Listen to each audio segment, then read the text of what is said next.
Haaya kami hordoftoota channel Orum Samsung akkami nagaa keessanii baga jiraatanii okay baga hundi keessan baga nagaan dhuftanii egaa har'a kan isin agarsiisu barreeffama tokko bifa miidhagaa ta'een barreessuudhaaf fakkeenyaaf yeroo hiriyaa keenya WhatsApp irratti chat walii goonu bifa miidhagaa ta'een barreessuudhaaf bifa ija nama hawwatuun akkaataa itti barreessuu dandeenyu har'a kan isin agarsiisu maarreessinis viidiyoo kana jalqabaa hamma dhumaatti akka daawwatan kabajaa jalana isin gaafanna akkasuma warri haara taatanii gara channel kanaa dhuftan subscribe akka gootan isin beeksisna jechuudha.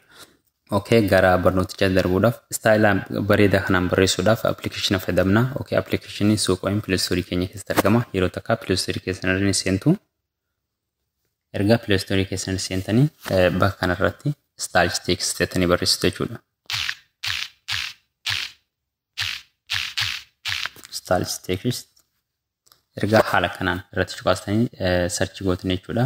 Haala kanaan isin dhufa isa jalqabaa kanarratti cuqaastu erga haala kanaan cuqaastanii isin install godhattu ani amma install godhee waan qabuuf open cuqaasa isin agarsiisu egaa haala kanaan isin dhufe mallattoo xiyya gara fuuldura deemtanatti yeroo lama hanga isin cuqaasna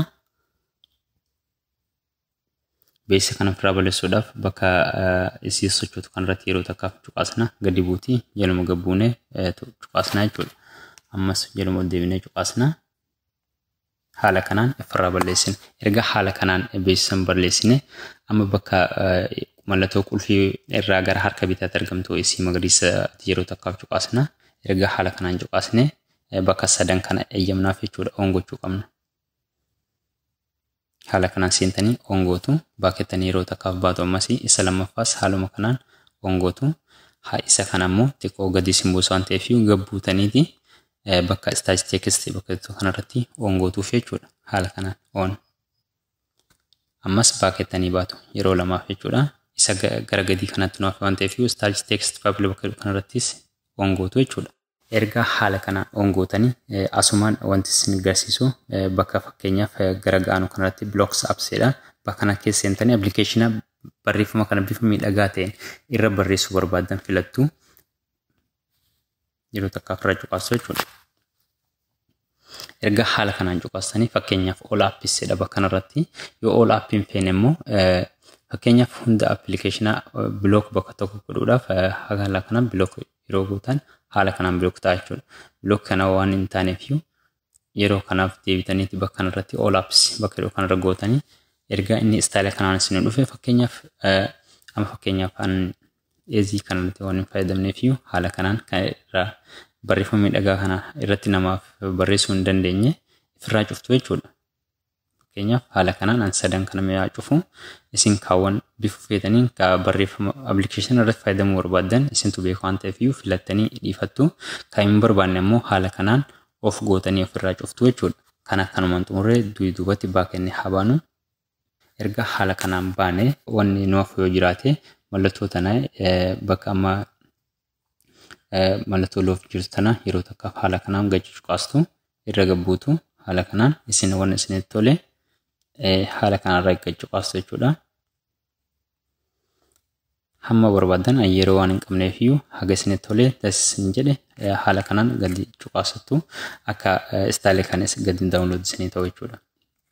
Erga haala kanaan gadi download godhattanii amma wanti hafu yoo jiraate xiqqoo bakka tuqaa sadan kanarra seentu tuqaa sadan kanarra eega seentanii setting gettu jechuudha. Yeroo takka xiqqoo gadi buutanii sadaffaa irratti bakka app shortcuts jedhu kanarratti cuqaastu bakka kanarratti fakkeenyaaf application keessatti yoo barreessuu barbaadanii inni kun murteessaa yoo miti okay taniitu irraa baatun erga haala kanaan xumurree amma fakkeenyaaf appii kana keessa guutumaan guutuutti ni baana jechuudha. Exit jennee baana bakka irratti nama barreessuu barbaanne san bira deemna. Fakkeenyaaf WhatsApp irratti yoo nama barreessuu barbaanne WhatsApp keenya irra seenna. Haala kana WhatsApp irra yeroo seennu fakkeenyaaf mi'a nama hiriyaa kee kanaaf haa barreessu.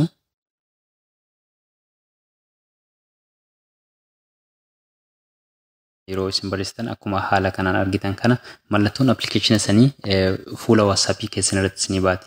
Haaluma argitan kana isii amma qubaan asii faccitutu kana ni argitu jedheeti yaada.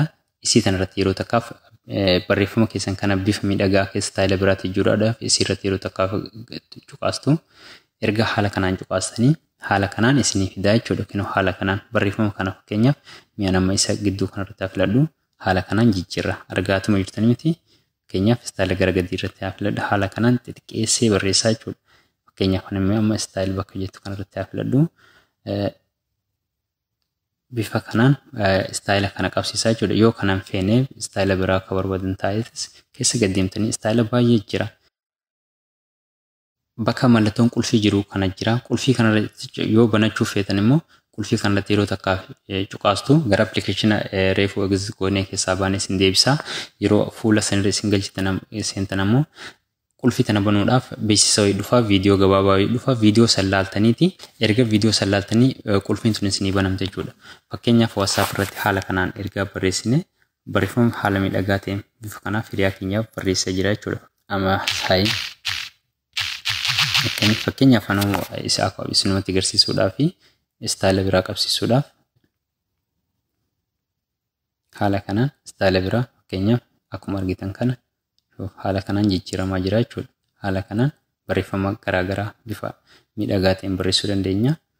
Fakkeenyaaf yoo lakkoofsa ta'e bakka kanarra cuqaasna lakkoofsa irra jalatti fakkeenyaaf haala kanaan lakkoofsa ta'e haala kanatti lakkoofsa irratti fakkeenyaaf bakka kana ergee lakkoofsa ta'e jiru lama sadii afur shan erga godhee bakka kanarra seenaa iddoo lakkoofsa kanarra cuqaasee erga godhee haala kanaan barreeffama lakkoofsa kana bifa miidhagaa ta'een barreessuu danda'a jechuudha. Akkuma argitan kana yoo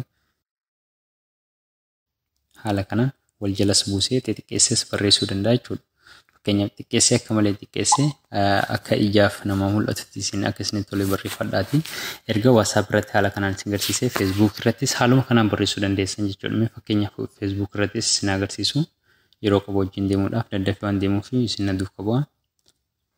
Erga haala kanaan amma inni fuula Facebook kanarratti dhufee amma bakka kanarratti erga cuqaafadhee fakkeenyaaf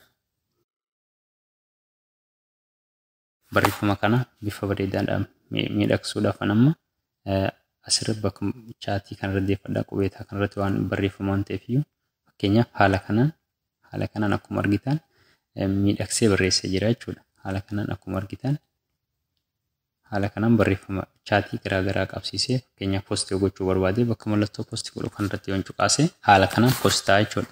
Haala kanaan barreeffama tokko bifa miidhagaa ta'een barreessuu dandeessu. Aappii kana akka anis jaalladheera keessinis akka jaallatan abdiin qaba. Viidiyoo keenya laayik sheer gochuu hin irraanfatina waan daawwattaniif galatooma.